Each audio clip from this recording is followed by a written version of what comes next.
Pretty brown cat, cat, cat, cat, cat, cat. Oh, open, oh, Jaws, John Jack. Where did you learn that?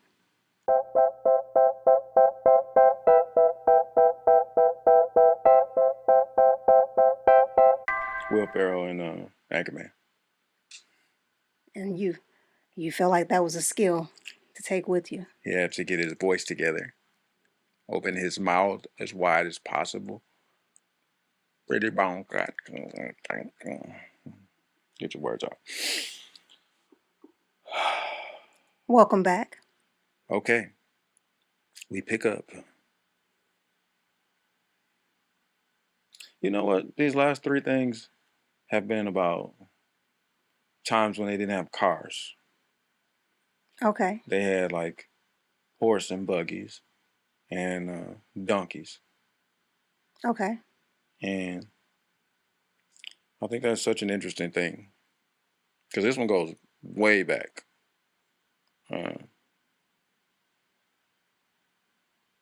My uncle told me a story about when he was a kid. And he was riding from, let's call it Paulding County in Georgia. Mm-hmm. And he had to go to town. And he was on a buggy. He had to go to town. That's what he said. His words were, I have to go to town. All right. And he was young. He was probably like 11, 12 years old. And his go to town was on a buggy with a donkey in the front. And that was in the 1900s. And I just think that's crazy to have been born in the 1900s and somebody rode a donkey to town. And they called it to town. And you know where that town is. I do. I do. Had one railroad track and an actual city in the middle. And he rode a donkey there years ago. I just think that's interesting. So with that in mind. This your lead in? With that in mind. Is take it back to a place where the world was changing, right? Okay, I'm just going to interject. Well, I feel like you made us so serious. We ain't serious. This ain't that kind of show. I feel like I'm on NBC. What's that, Pat Sajak? I don't know. Is that Tom Brokaw? Remember Tom Brokaw? Yeah, is he still with us? I don't know. I don't remember. Was that 60 Minutes? That's what it. Or the nightly news? That's the kind of vibe you're giving, and I'm not no 60 Minutes type of woman. Okay. Well, when I warmed up initially, when I went through my words, pretty brown cat. It was to open my mouth up so I could speak clearly today. Okay. Okay. Let's wrap these shenanigans up. Okay. So if we take that and we go back, the United States was in a pretty unique position. Yeah. Again, we stay unique. We hadn't even got to real, like, what day is Independence Day? I mean, what year was Independence? I don't want to keep this in here because we should know this. I said I'm not a historian. I don't know what day. I'm drawing a blank right now. All I know is that whatever day it was, it didn't apply to me. It didn't. And so, or nobody I would have been in contact with. So I don't know what day it was. It was July 4th, one of them. It was. One of them years. I'm in deep thought about this one. Because this, like today, if we look at today in DC, we see a lot of unique things happening. And this kind of applies to that. It's like, people always think they know what to do, but can't solve the simple things. And this one shouldn't have ended this way. But today. This is truly a case of gone too soon. It shouldn't have happened this way. This is truly a case of he wasn't ready. Yeah. He had this person, it's no way that he woke up in the morning and thought, you know what? Don't say it yet. Don't say it yet. This is going to be a good day. Don't say it. I want to take everybody back because it's important because of how abrupt things were. Go ahead. In the end, we got to go back.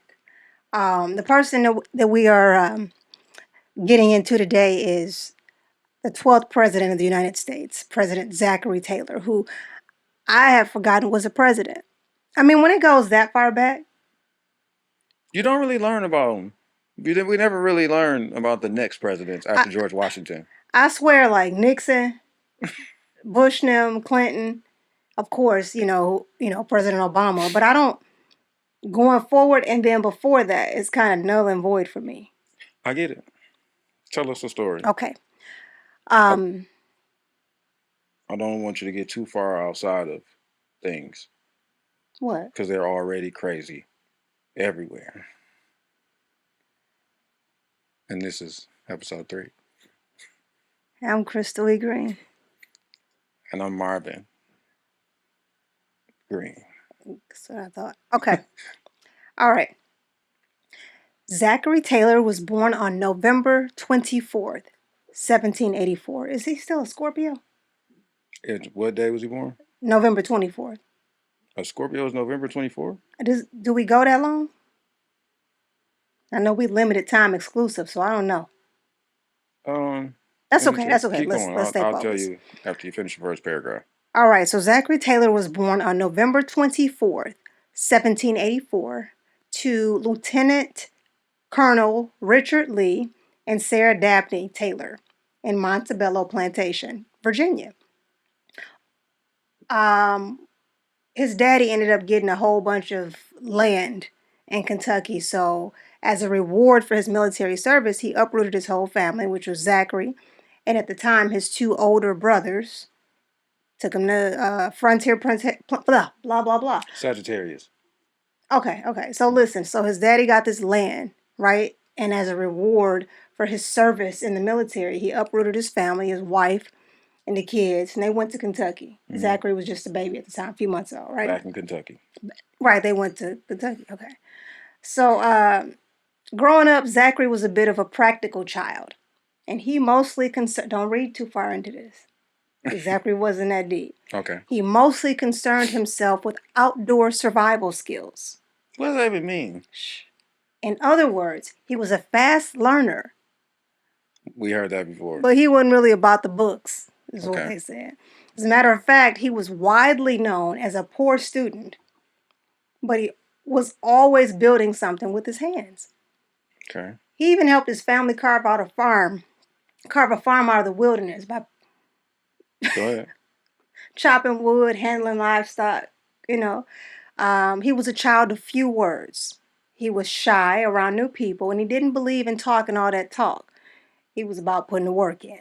All students aren't sit down and learn in the classroom students. Some are build a house students. They need their hands. That's what he did. He helped his family get it together.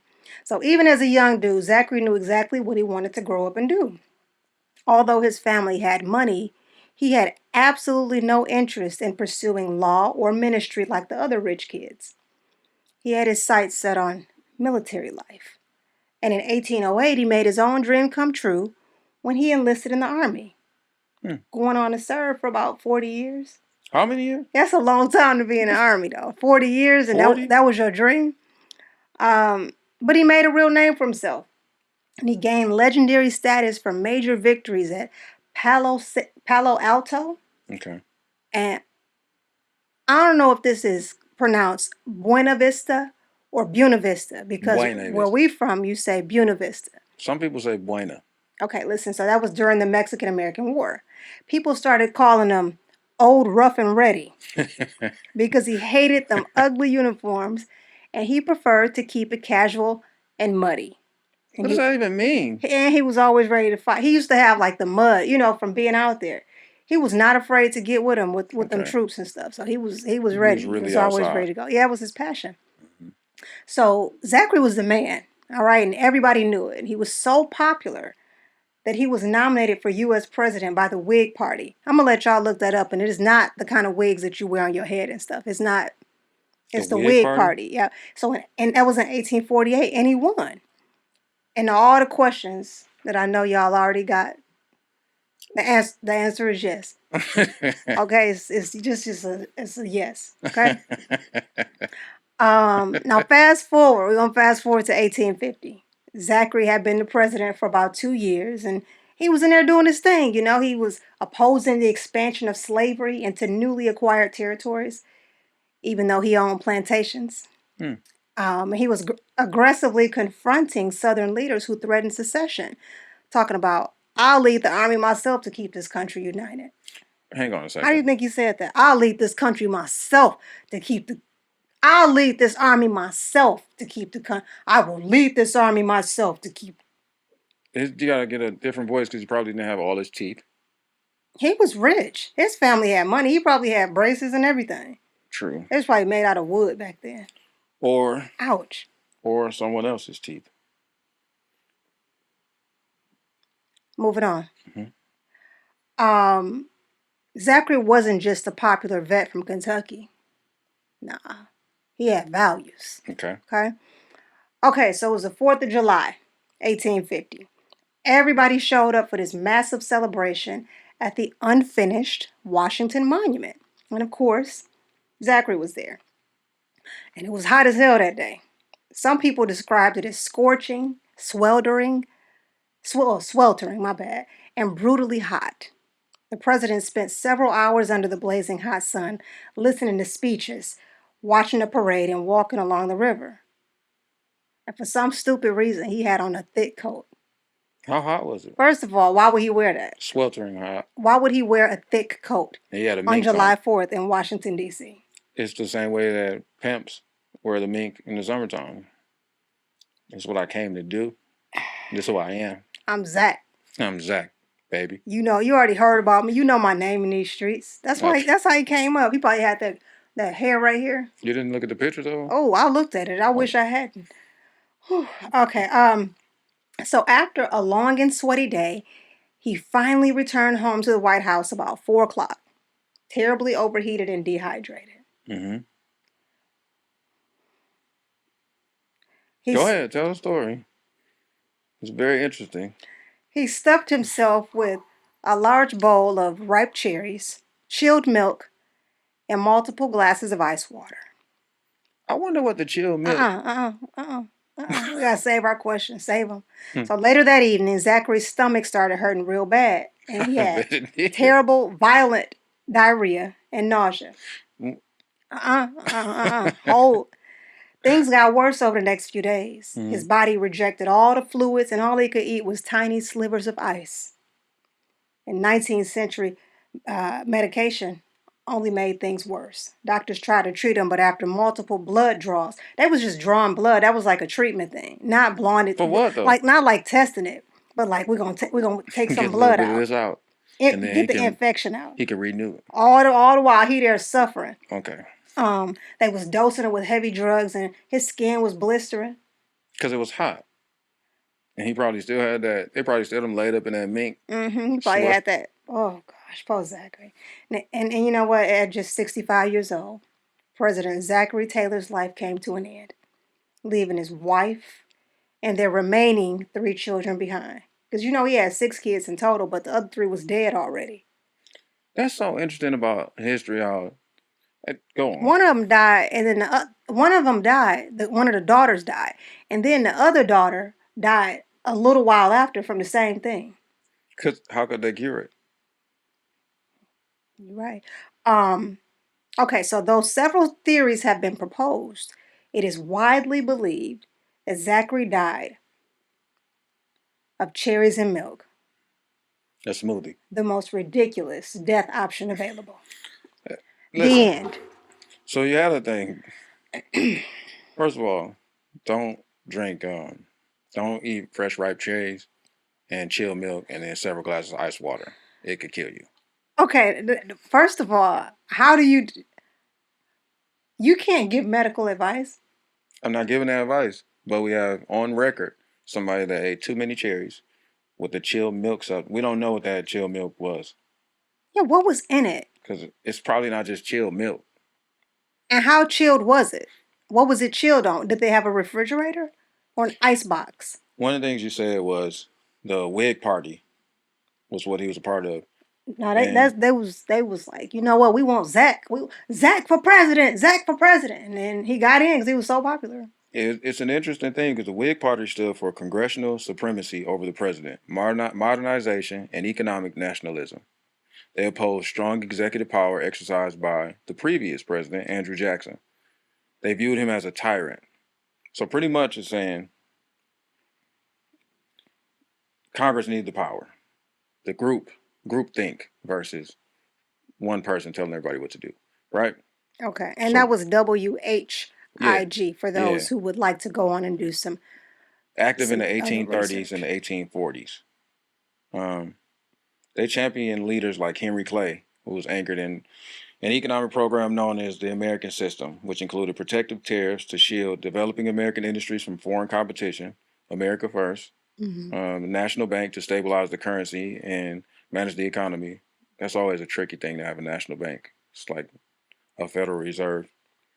And subsidies for building roads, canals, and bridges to connect and grow the nation. Okay. They actually weren't that terrible.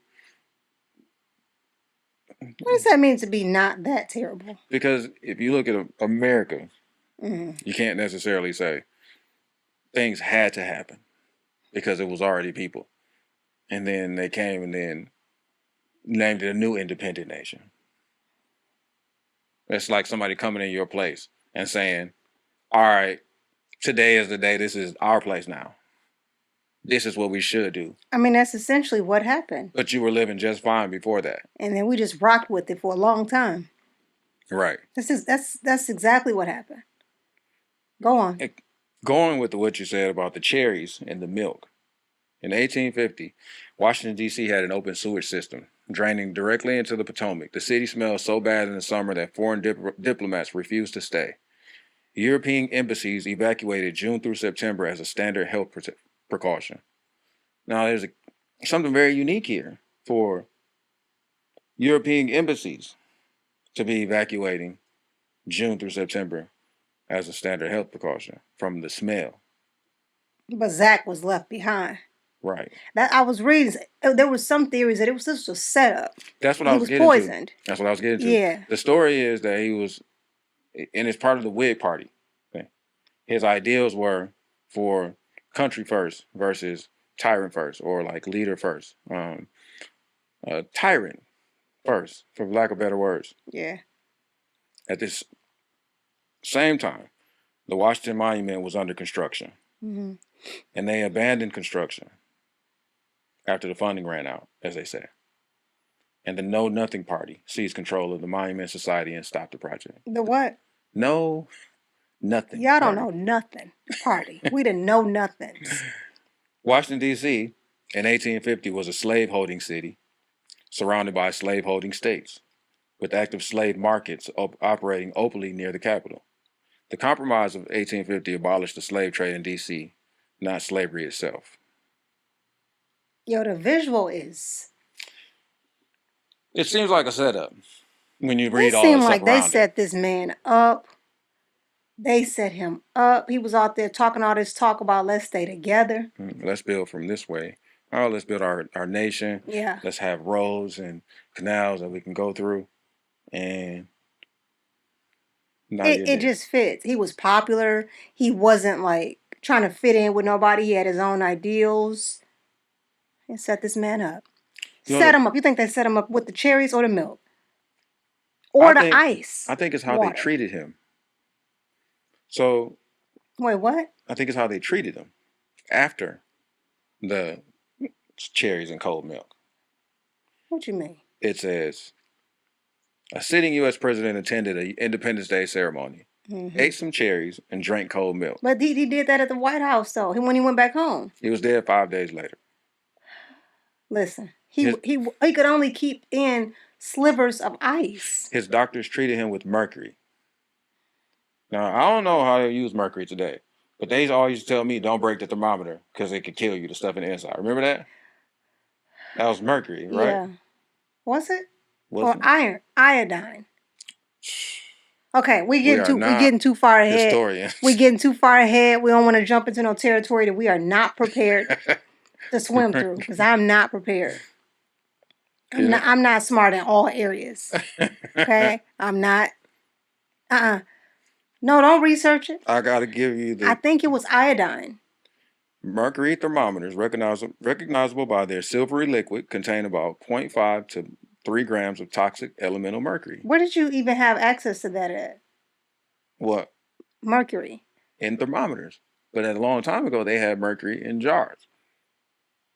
So they thought that the mercury could heal something. Either way, this is also a very unique time in history. Yeah, of course it is.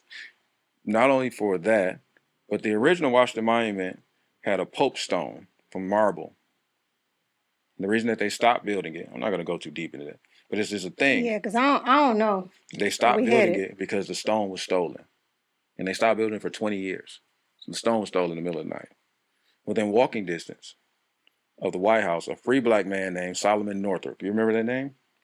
No, I know about Northrop Grumman, the credit union. Who survived 12 years of illegal enslavement, walked out of public record in 1857 and was never seen again. 12 years a slave. That's the guy that wrote that story. Oh, okay. That was a walking distance from the White House at the time. Okay. Just a little interesting fact. You know, sometimes I got facts. I don't know where they came from. Here or Google. We're the same. You're not the same. Me and Google? You're older. You see what I did there? I'm older than Google. You see what? So I know more. It's a little funny thing. Huh? You got something on your lip right there. The other one. Something on my lip. The lip. bottom lip. See? Skin. That's crazy the to other have on one. video. Ooh. Y'all didn't even no, say it's still nothing. there. Nobody said, look at your lip. In the live studio audience. No, it's still there. It's like sitting. Your lips coming apart. You have a live studio audience and nobody said, look at your lip. You didn't go. So that. You so bougie. Ooh. I am so not bougie either. I don't know what that word means. Or as Steve Harvey says, bougie. I heard him say that. I thought it was a mix-up, but he says it like that. So you moved that thing right here. It's still there. The food. I'm carrying on. We're going to continue this. Anyway. The food at the time was a weapon. And you've described the main one already. The milk was almost certainly from cows grazing near the contaminated Potomac. So they were drinking poison water, right? Okay.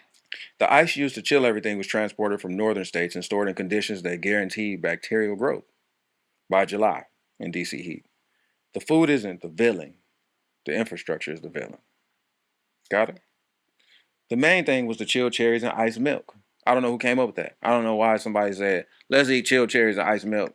I don't know why, after a day of sitting out in the sun with a thick coat on, anybody would go home and say, give me them cherries and there you go, that voice again.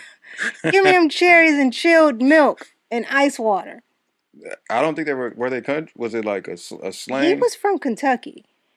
And before, he was born in Virginia, but he was from Kentucky. So it's probably like a deep breath, like, bring some of them cherries and chilled milk in here. I'm going to be eating that and drinking it. Fetch me some cherries. No, I don't know. No, because it's probably somebody. But remember they said he was a man of few words.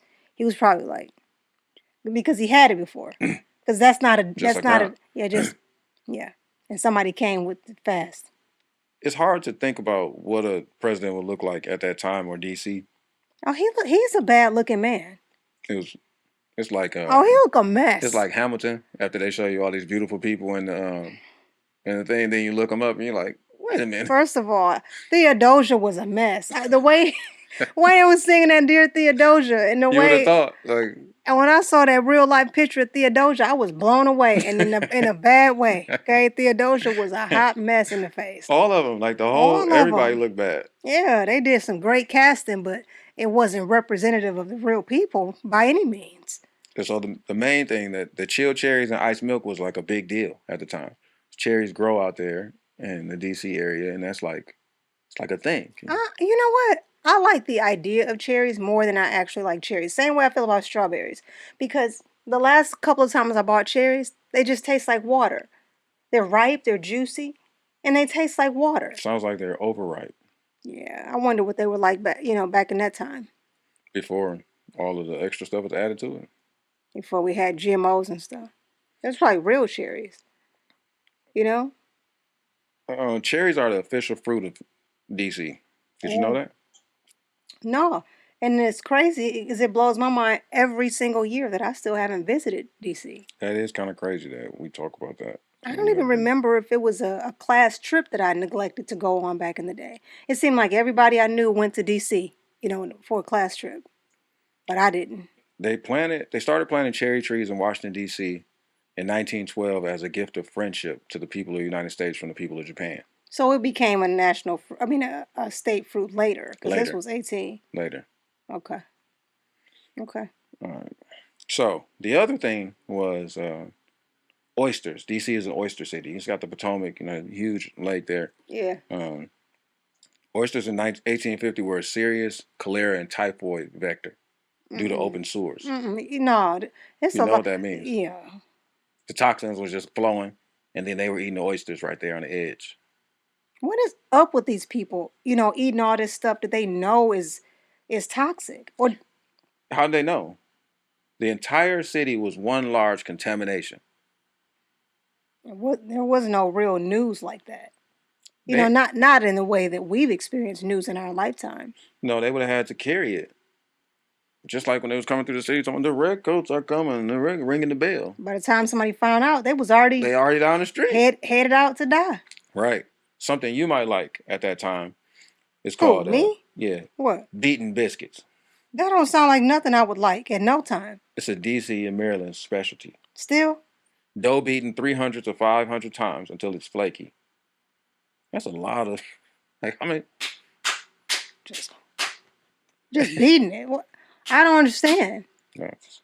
We're grown, so that could be taken. When I beat... Never mind. Yeah. Not going to go there. It's inappropriate. Served with country... It's not inappropriate. No, it's coming off very appropriate. It's coming off as very inappropriate. But it's appropriate. I was just going to say, when I beat dough, it gets tougher. I like it.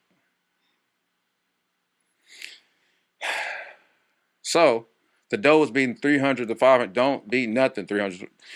Moving on. Served with country ham. Deeply physical food. So just imagine this flaky crust with a big slab of country ham. That was probably good at the time. Yeah, it probably had a little egg in it. Mm-hmm. Something you wouldn't eat. Calomel. Mercury chloride. Administered as medicine by Taylor's doctors. Toxic and heavily accelerated his decline. You went too fast for me. What do you mean by something I wouldn't eat? Is this a medication? Yes. And it ties back into the thing where you were saying he was heavily medicated. They gave him Calomel. Mercury chloride. And it was toxic and heavily accelerated his decline. So his cherries and milk probably just gave him a lot of diarrhea. You know what? They probably gave, because no way he sat at that celebration all day and didn't have anything in his system. No way he did. Or did he? It's almost like they gave him something. I think they gave him something after he had the milk. Or the whole city was toxic, so he could have easily just, died from them being toxic. If you eat enough every day, what would you have done? Brought your own thing? What? I'm bringing my own water to the celebration. He had it at home. When you came to the celebration and you knew you were coming to D.C. and the sewers and it stinks and all that. Now you know I'm bringing my own water. How, though, in 1850? Listen, I'm innovative. I'm going to filter something. They probably had cheesecloths back then. But you couldn't even... Could they even test it? To see what was, what was in it? You probably could see it floating around in there. When you go to a toxic place? I just imagine that I wouldn't have lived long. I wouldn't have lived long unless I was who I am. Today? No. You got to be associated with a certain demographic to have survived, is how I feel. Okay, so if you understand were what I'm saying? And you would have been a house slave because you're fair skin. Well, if we... So you would have been inside the house, so you would have seen everything that was going on. Yeah. So what would you do? Because the slaves could have poisoned them. Don't. I did see that too. That was a theory. That's very. That's the easiest. If you leaning towards something, that's the easiest place to lean. But why? Why would they poison him if he's one out here with all this power and he's like, no, no new slave, even if whatever the picture looked like. He's out here basically saying we're not going to add any new slaves, you know. Yeah, but people always say what they won't do in the public when they're behind closed doors. Because who do you think was serving him those cherries and milk and all that? That's why I'm saying. But why would they?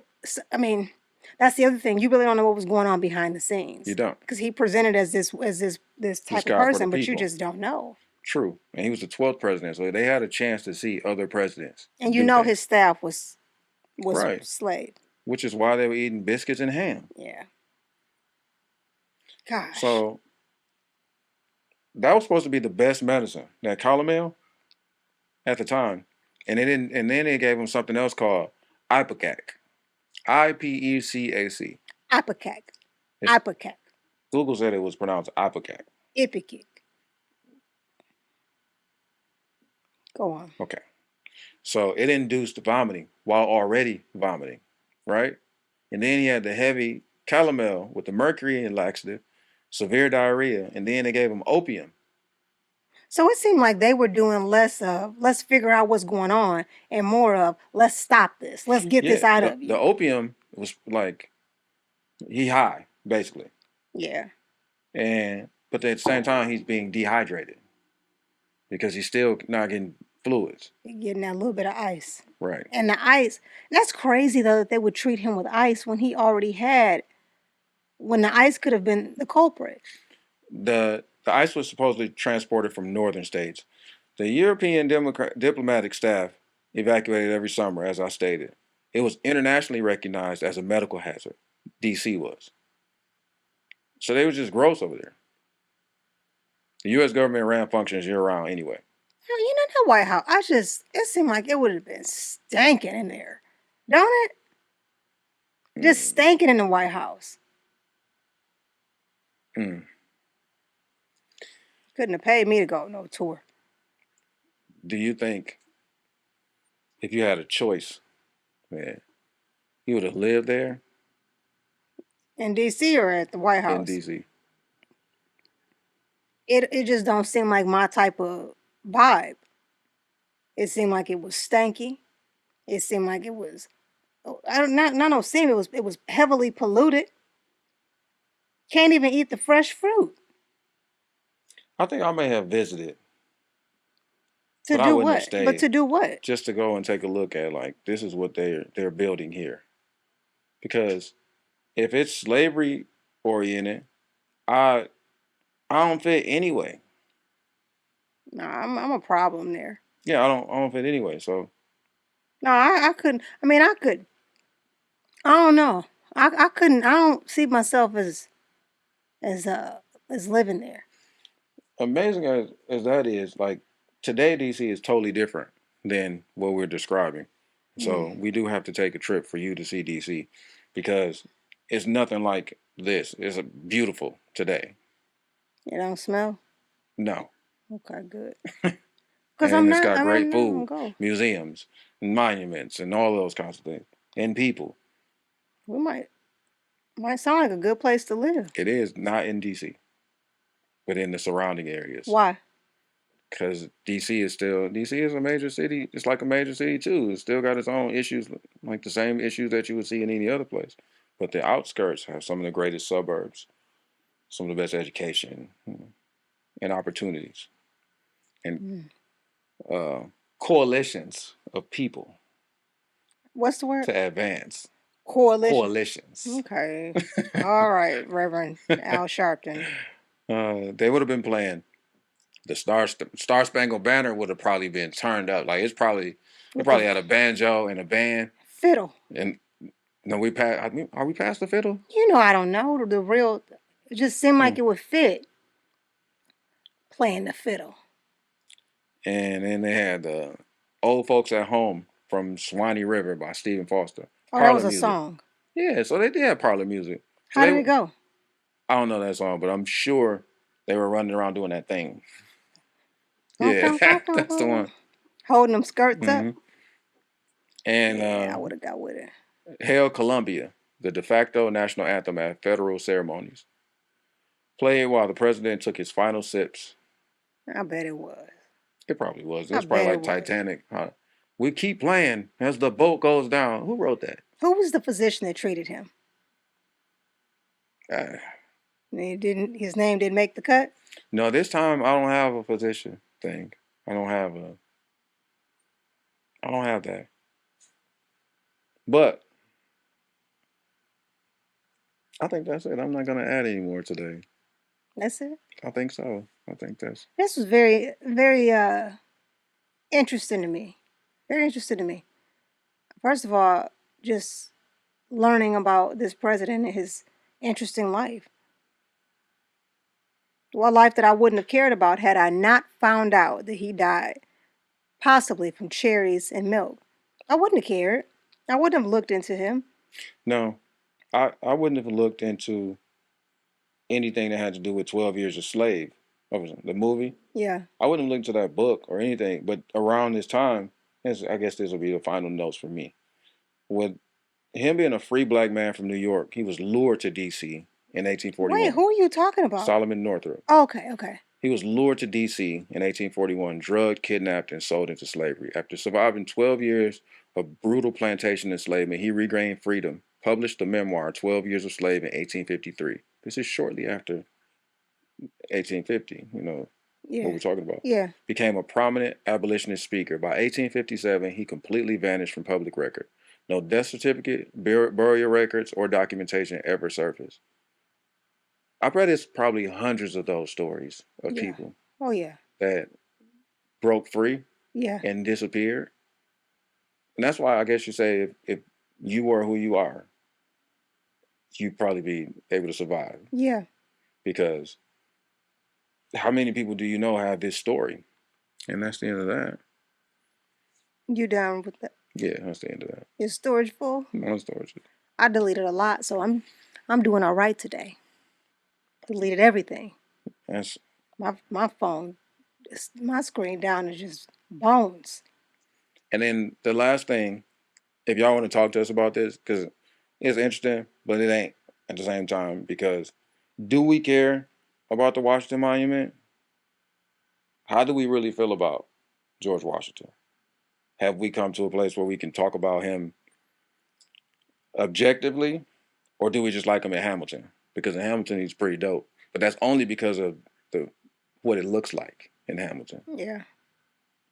So I'm gonna be honest. If I can go first, I don't care about no George Washington. It's beautiful to see the monument. I don't care nothing about George Washington though. If I'm being real, I really don't care nothing about George Washington. There has to be something crazy that's going to pull me into George Washington's life. Because as I'm sitting here right now, I don't care nothing about George Washington or none of his people. History is so unique because it is what it is. The slave parts and the tyrant parts and the part where people stole, raped, and pillaged. It is what it is. Yeah. And it's a part of you still today. And that's the jacked up part, yet the amazing part, because no matter what history looks like, the reality is that everything that has happened had to happen in order for the next thing to happen. Correct. So all the things that bring us together, that have us at this very moment, had to have happened in order to get here. Because anything could have taken us in any direction, and we wouldn't have existed in this same space as these same people in this same moment in time. That's my belief. So as jacked up as it is, how would we have gotten here? So when you get a chance to go to the Washington Monument, just remember it was under construction. Pope Pius IX donated a stone carved from the Temple of Concord in Rome.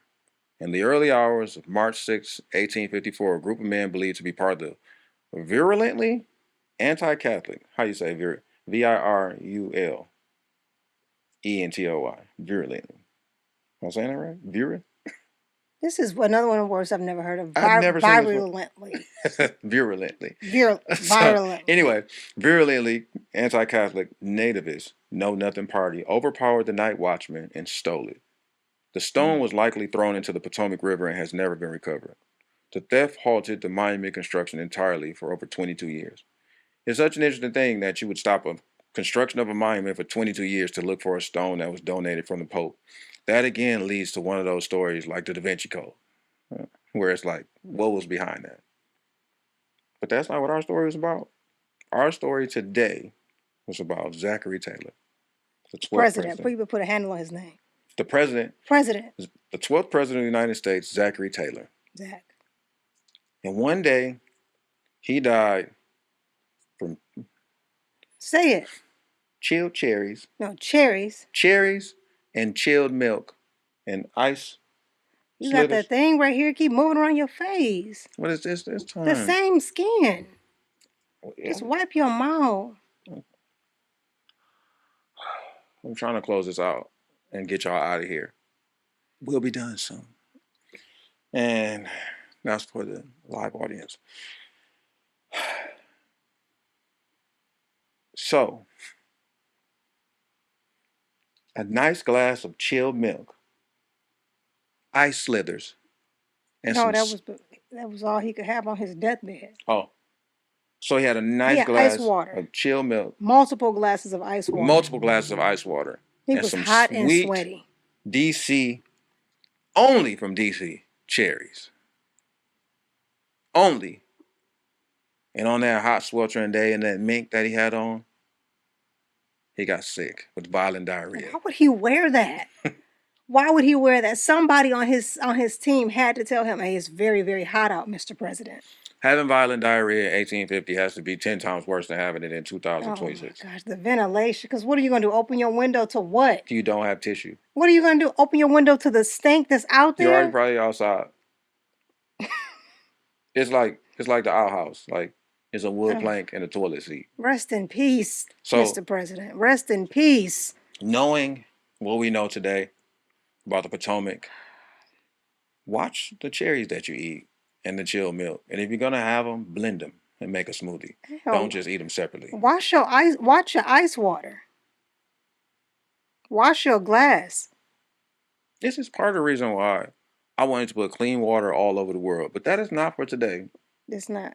But this is why. This kind of thing, when you go through history and you keep saying things like, oh, the water was toxic. Why did the water have to be toxic? Ice, a nice glass of chilled milk, and cherries from toxic farms and toxic water. Violent diarrhea, violent vomiting. Treated with a little mercury. Gosh. Next time you're sick, get some Ipecac. We out of here, y'all. Because this is that's something I'm not going to have when I'm sick. And lastly, ladies and gentlemen, don't ever forget that things can be crazy everywhere. So long.